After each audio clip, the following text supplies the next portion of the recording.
Qué tal, apreciadas maestras, maestros? Les saluda el doctor Jesús Velázquez y estas son capsulitas, son pequeños videos en donde abordamos una temática relacionada con alguna de las asignaturas que estamos impartiendo en las clases de posgrado y que están hechas para ustedes que están tomando este posgrado, esta maestría o este doctorado, eh, y que las compartimos porque también son de interés general. El día de hoy vamos a hablar sobre planeación y diseño curricular. De entrada, es importante darnos cuenta que la frase completa planeación y diseño curricular involucra dos términos muy fuertes, que es planeación y es currículo, y un término, digamos, complementario que es diseño. Vamos a ver cómo se ensambla este juego de palabras. De entrada, se define planeación como el transitar de un estado actual a un estado deseado. El estado actual siempre se ubica a partir de un diagnóstico.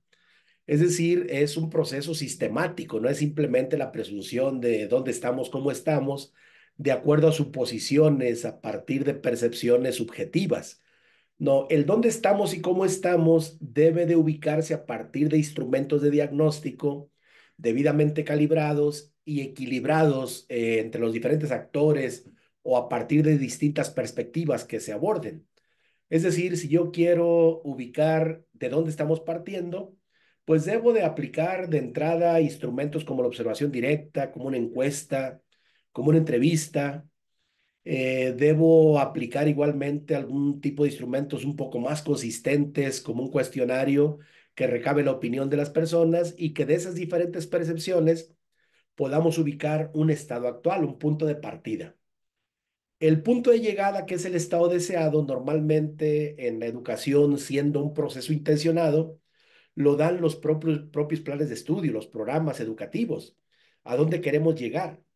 ¿Es el perfil de egreso o son las competencias que se pretenden desarrollar, las capacidades que se pretenden formar en las personas? Es decir, siempre la planeación implica un proceso, un punto de partida y un punto de llegada.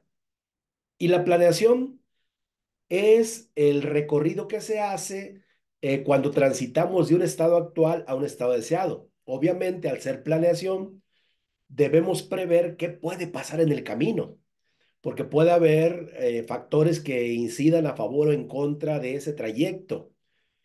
Obviamente, cuando se planea adecuadamente, se estipulan tiempos también, pues para determinar si estamos llegando al estado deseado en el tiempo establecido, y eso nos va a dar un referente que se llama eficiencia terminal, cómo estamos llegando al final. La planeación que implica un camino, dos puntos, punto de partida, punto de llegada, eh, trata básicamente de desmembrar, de analizar un trayecto a recorrer y lo que podemos encontrar en ese trayecto. De tal manera que cuando se habla de planeación, anticipamos acciones a realizar que sean efectivas, que vayan en el sentido del logro del propósito planteado previamente. Implica prever recursos que se van a necesitar para poder implementar en ese trayecto.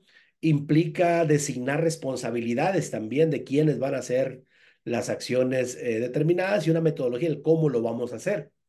Eso es, digamos, la planeación. La planeación se usa en múltiples áreas del hacer humano y entre ellas, bueno, el diseño del currículo. Entonces, podemos hacer la planeación de un currículo y en este caso, al ser una asignatura de planeación y diseño curricular, pues implica también, ahora sí, abonarle al currículo. El currículo se compone de contenidos que las personas deben desarrollar, deben apropiarse. Se involucra también una metodología, el cómo lo vamos a desarrollar. Implica también establecer con claridad cuáles son los puntos de llegada. Cuando se hace diseño curricular, uno de los primeros elementos que se llevan que se determinan son lo que normalmente se conoce como rasgos del perfil de egreso. Es decir, cuáles son las características que deben tener las personas formadas después de un trayecto formativo, ¿sí? Y ese punto de llegada que serían los rasgos del perfil de egreso, pues son el norte, son el referente que nos debe, que va a dar forma a todo lo que ocurre previamente, a la malla curricular, a los propósitos, ¿sí? Al entramado de relaciones verticales, horizontales, transversales, para poder llegar a ese punto de llegada. Ya teniendo estipulado el punto de llegada, habrá que definir también cuáles son los trayectos formativos que se deben seguir encaminados al logro de la totalidad de los rasgos del perfil de egreso. Y los trayectos formativos dependen mucho del tipo de formación que queremos realizar, ¿sí? Y al final, tomando en consideración los puntos de llegada que son rasgos del perfil de egreso y los trayectos formativos, se va haciendo la malla curricular. Y la malla curricular implica establecer entre las diferentes disciplinas o asignaturas que vamos a ir cursando, implica realizar relaciones horizontales. Es decir, en un mismo semestre o en un mismo ciclo escolar, los campos o las asignaturas que se llevan a cabo, que se realizan, pues deben tener vasos comunicantes, debe haber aspectos que los entrelacen, que vayan en un punto común. Y esas son las relaciones horizontales. Las relaciones verticales se dan al ir incrementando los niveles de complejidad de las asignaturas o los campos que se van desarrollando, tomando en consideración el ir avanzando hacia el perfil de egreso, pero también obviamente las características de los educandos y las capacidades que tienen desarrollados, que pretenden desarrollar para ir llevándolos de niveles de complejidad cada vez más avanzados para poder llegar al perfil de egreso que se tiene visualizado. Entonces, esa malla curricular tiene relaciones horizontales y tiene relaciones verticales que se refieren a los niveles de complejidad, pero también hay relaciones transversales. Y la transversalidad está relacionada con aspectos que deben estar presentes en todo momento y en todo lugar, ¿sí? Se le ha llamado de diferentes maneras, se le ha llamado temas transversales, temas de interés común, hoy se le llaman en educación básica ejes articuladores, pero siempre hay elementos transversales que se refieren a las características que debe tener lo que se hace en una institución educativa, en un sistema educativo, en todo momento y en todo lugar, ¿sí? Esa es la transversalidad. Y al final, esa relación, esa trama, digamos, esa malla curricular que tiene esas relaciones horizontales, verticales, transversales, va avanzando en los diferentes trayectos hasta lograr acercarse lo más posible o tal vez rebasar en algunos casos los rasgos del perfil de egreso que se tienen como referente de esa formación, ¿sí?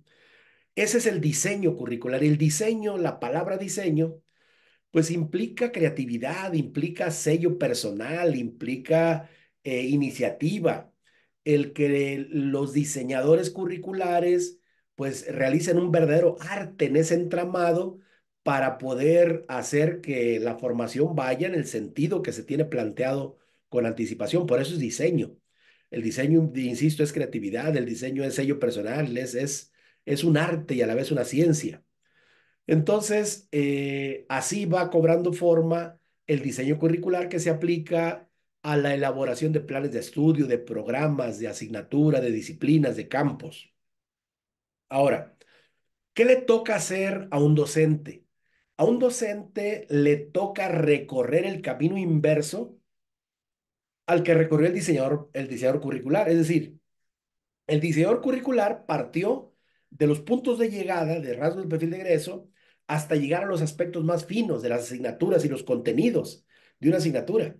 El docente debe partir de esos contenidos, de esas asignaturas, de esa realidad en el cual está inmerso, tomando en cuenta su contexto, sus alumnos, y debe ir transitando, debe ir haciendo que los alumnos vayan transitando en esa trama, en esa malla curricular, para poder lograr esos rasgos del perfil de egreso. Obviamente esto no implica un solo docente, implica a un grupo de docentes que tienen que estar en comunicación constante para ir revisando que cada quien desde lo que le abona, pues vayamos transitando todos juntos con una visión única hacia la formación de los rasgos del perfil de egreso. Esa es la parte que a veces nos falla, esa comunicación.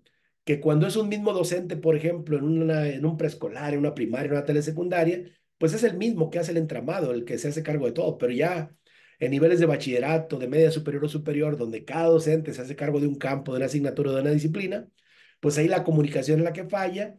Por eso no debemos perder que todos debemos abonarle todos los días al logro de los rasgos del perfil de egreso. Bueno, pues sobre eso vamos a estar trabajando.